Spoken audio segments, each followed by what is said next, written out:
SmackDown Live, ce soir en direct de Détroit, dans le Michigan.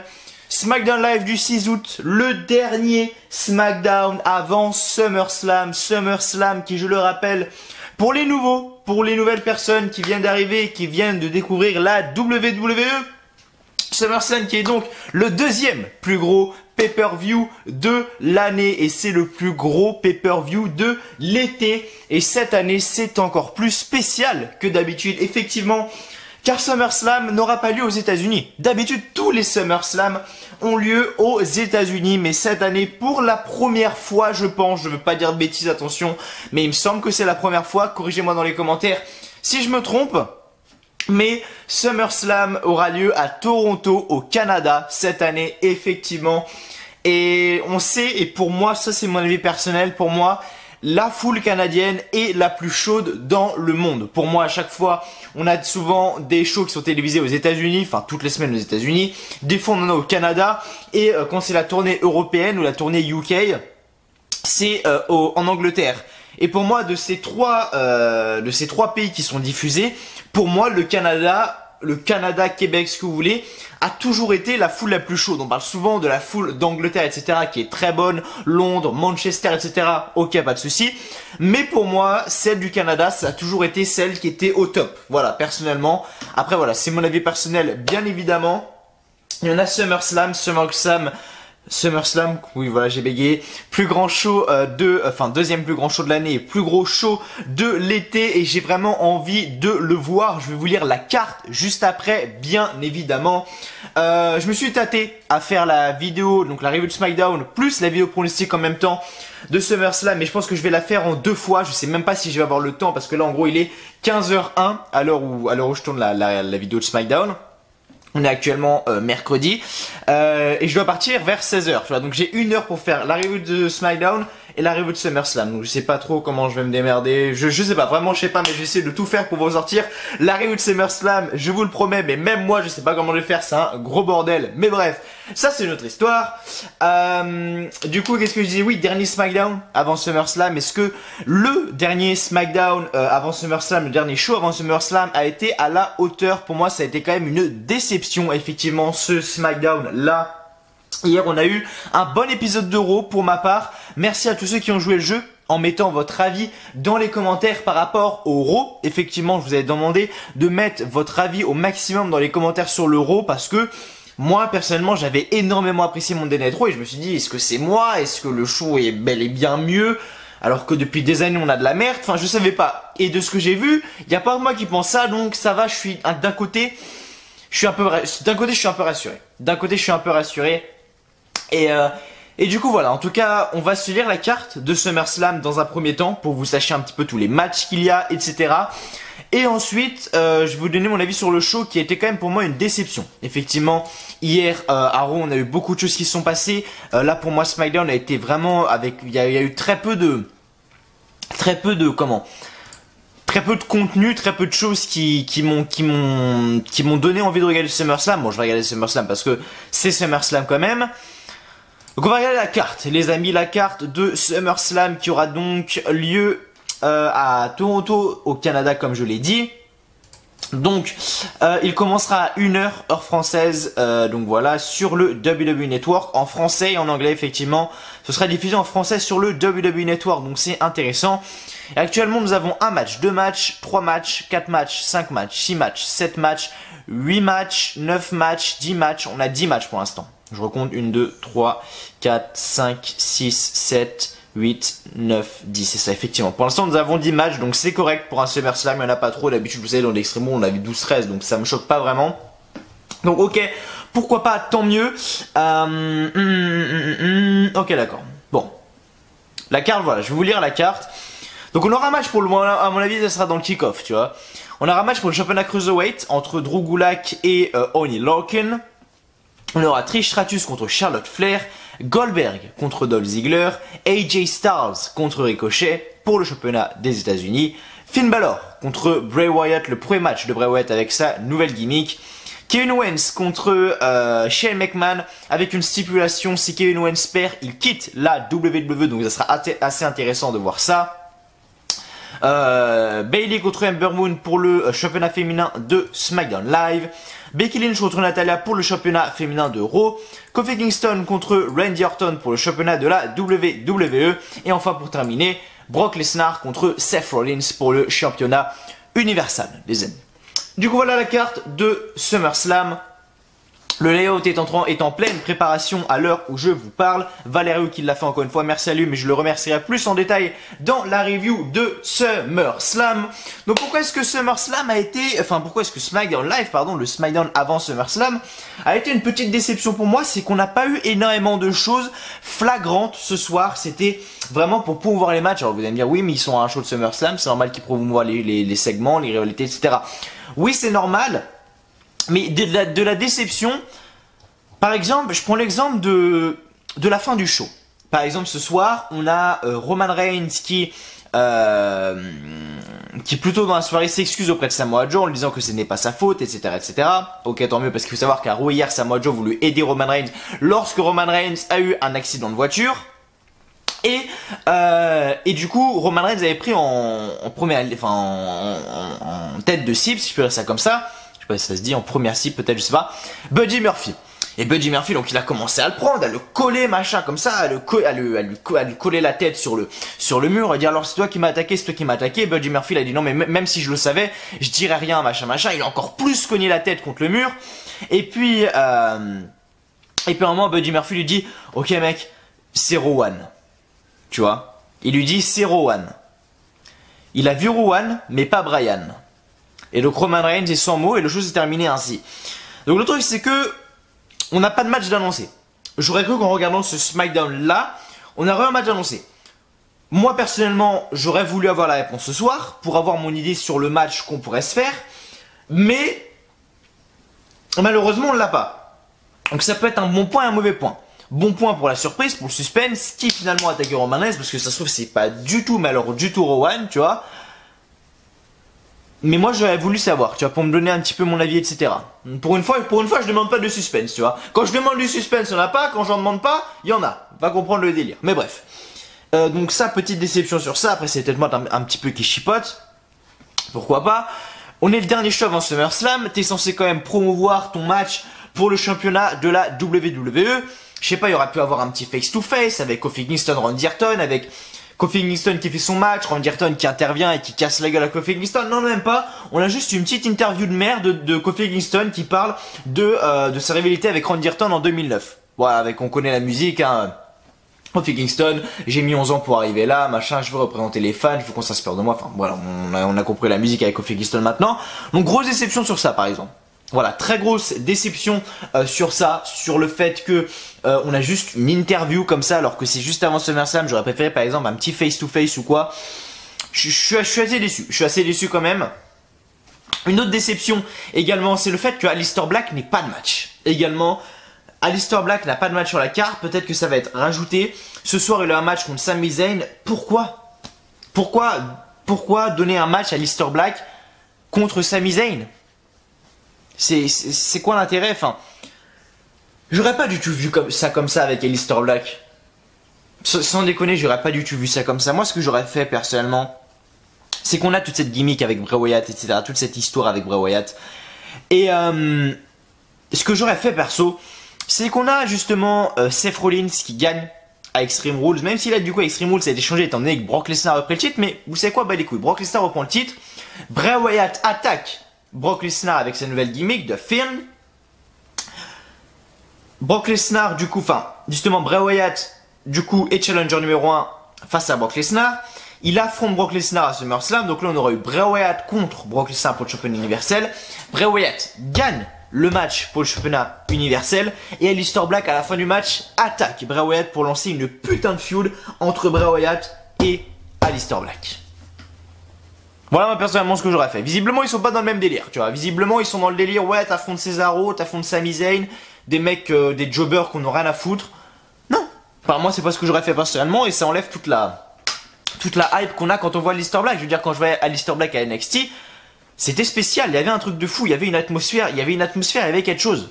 Là il y a que dalle, tu vois, il y a aucune émotion, il y a rien, il y a pas d'atmosphère, c'est fade, c'est pas ce que je veux voir. C'est pas ce que je veux voir en tout cas. Mais en tout cas, ils l'ont fait. Qu'est-ce qu'on a eu de spécial également ce soir? On a eu ça. Oui, voilà, on a eu ça. On a eu Dolph Ziggler contre Mustafa Ali. Dans un premier temps, on devait avoir Rey Mysterio face à Dolph Ziggler.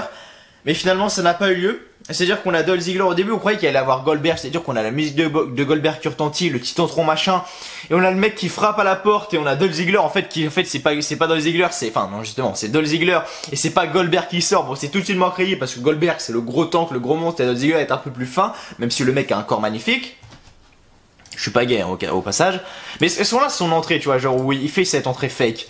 Juste que je rigole un peu parce que j'avoue j'ai souri, tu vois, quand j'ai vu ça, quand j'ai vu que c'était Dolph Ziggler qui sortait de la pièce, j'avoue j'ai eu mon petit sourire au coin, tu vois. Est-ce qu'elle y est? Ouais, elle y est en plus. Putain, elle y est. Elle y est. Énervée. Donc là, grosse pop, hein. Goldberg, son petit tantron, machin. Tous les fans voulaient voir Goldberg. Goldberg. Et donc là, t'as le mec qui frappe à la porte.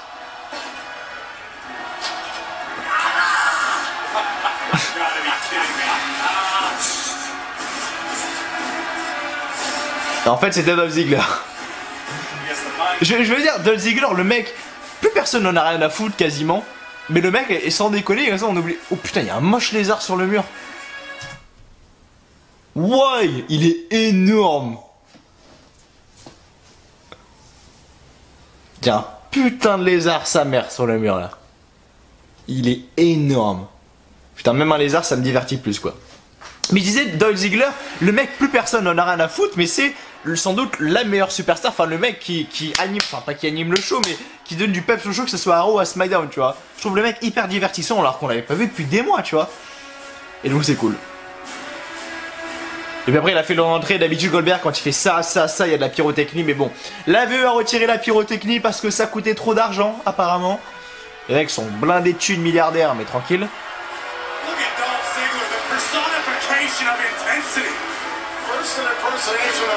Donc tout le monde a eu Dolph Ziggler. Mais Dolph Ziggler est excellent. Sans déconner, Dolph Ziggler est excellent. À mettre un petit like. Hop là, voilà.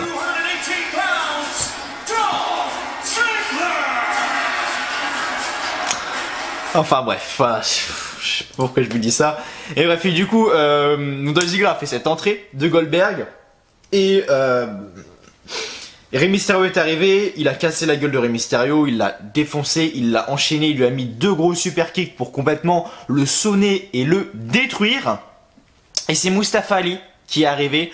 Et Mustafa Ali qui a justement donc attaqué, qui est justement entré en combat avec Dolph Ziggler. Et là je me suis dit putain merde ils vont faire gagner Ali, tu vois. Et en fait non pas du tout, ils ont fait gagner Ziggler, donc c'est une bonne décision parce que s'ils auraient fait gagner Ali, ça m'a limite fait chier qu'ils aient donné Ali à Dolph Ziggler justement parce qu'Ali a a un bon futur pour moi à la VE. Je rappelle que c'était lui à la base qui devait être champion du monde à la place de Kofi Kingston, mais vu qu'il s'est blessé, c'est Kofi Kingston qui a pris la place. Je tiens quand même à rappeler parce que des fois il y a des gens qui sont pas au courant. Donc ça me fait chier qu'il limite donne Ali, tu vois, à Ziggler. Je me suis dit putain, ils vont faire gagner Ali et ça va décrédibiliser totalement Dolph Ziggler. Et en fait non, mais du coup dans les deux cas c'est chiant parce que d'un côté, soit t'aurais fait gagner Ali et t'aurais complètement décrédibilisé Dolph Ziggler quand faut une Goldberg quand même l'une des plus grandes légendes du catch. De l'autre côté, tu fais gagner Dolph Ziggler mais tu fais perdre Ali quoi. Du coup c'est chiant.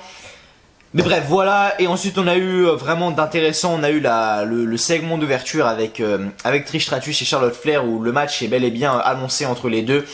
Et les hostilités sont lancées entre la reine Charlotte et Trish Stratus, effectivement. À mon avis, à SummerSlam, faut pas s'attendre à un gros match. À mon avis, Trish Stratus a plus de 40 ans, je crois. Elle a quel âge, Trish Stratus?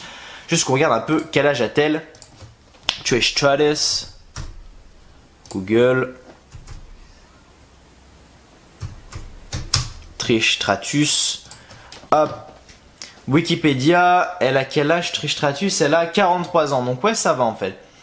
Ah elle est canadienne Trish Stratus, d'accord, je ne savais pas. Bah je viens d'apprendre quelque chose, elle est d'où? Richmond, Ontario. Ok, d'accord. Donc elle est canadienne, Trish Stratus, ok, autant pour moi.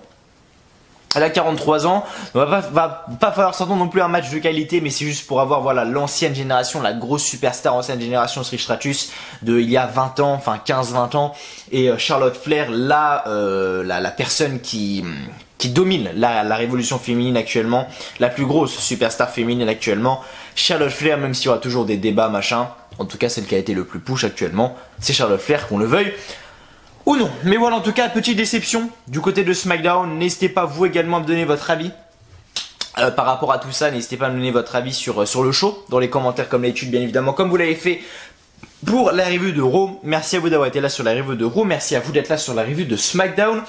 Si la vidéo vous plaît les amis, n'hésitez pas à lâcher un petit like, un petit pouce bleu. Comme d'habitude, ça me fait toujours extrêmement plaisir et je vous en remercie du fond du cœur. De vous abonner également à la chaîne WLive France si vous ne l'avez toujours pas fait.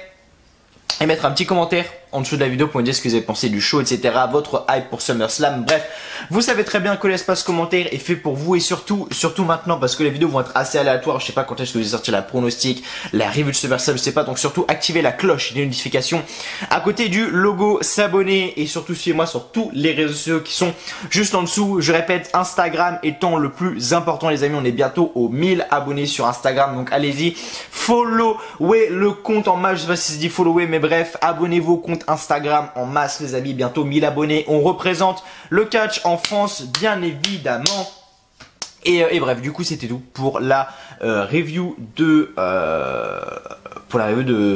pour les résumés de SmackDown, donc du coup voilà, on se retrouve tout de suite je pense pour l'état de SmackDown étant donné que je vous ai tout dit. Ouais, c'est parti, let's go. Donc SmackDown Live du 6 août en direct de Détroit dans le Michigan. Les commentateurs comme d'habitude sont Tom Phillips, Justin et chorégraphe. J'ai même pas besoin de leur dire sans déconner vu que c'est à chaque fois la même chose. Donc le show de SmackDown commence avec Tom Phillips qui nous souhaite la bienvenue et Charlotte Flair arrive sur le ring. Charlotte dit qu'à chaque fois que la reine monte sur le ring on assiste à la grandeur. Charlotte présente une vidéo sur sa carrière, mais on voit plutôt une vidéo sur Trish, la carrière de Trish Stratus en gros. Trish Stratus arrive sur le ring. Trish dit que Charlotte n'est pas contente comme elle n'a pas eu ce qu'elle veut. Charlotte est peut-être la reine, mais elle n'est pas Trish. Charlotte dit que dimanche, elle va incliner Trish devant la reine. Trish Stratus gifle Charlotte, les deux se regardent et Charlotte décide finalement de partir. De retour, la musique de Goldberg commence, mais il s'agit de Dolph Ziggler qui décide d'imiter l'entrée de Goldberg, comme on a pu l'écouter tout à l'heure. Ziggler attend son adversaire Rey Mysterio, mais Ziggler l'attaque en bas du ring. Les officiels arrivent pour repousser Ziggler. Ziggler prend le micro et dit qu'une autre légende tombe grâce à lui. Ziggler dit que dimanche il va mettre fin à la légende de Goldberg. Ali arrive sur le ring et sonne Ziggler avec un coup de pied et se lançant se suicide. Du coup ça nous a donné lieu à un match entre Dolph Ziggler et Ali. Gagnant donc Dolph Ziggler qui gagne ce match car à la fin Dolph Ziggler repousse Ali avec un headbutt et enchaîne avec un super kick pour le compte de 3. Victoire donc du show-off Dolph Ziggler. De retour en coulisses, on retrouve donc le Big Dog, Roman Reigns, avec Kayla Braxton, pour une interview au sujet des récentes attaques sur ce dernier. Kayla demande comment il fait pour tenir la route après tout ça. Reigns dit qu'il a vaincu beaucoup d'obstacles cette année, mais il savait toujours ce qu'il arrivait. Et il ne sait pas qui l'attaque, ou pourquoi. Roman Reigns dit qu'il sait que ce n'est pas Samoa Joe comme il était avec lui hier. Il doit s'excuser à Joe pour avoir lancé son nom. Il s'excuse. Mais il a des questions. Il va s'assurer d'avoir des réponses ce soir. Natalya contre Ember Moon ensuite. À la fin du combat, donc Ember Moon et Natalya s'affrontent en bas du ring. Natalya applique son sharpshooter en bas du ring à Ember Moon et le combat se termine en double décompte à l'extérieur. Ça fait 2 fois que Natalya tape des sharpshooters mais ne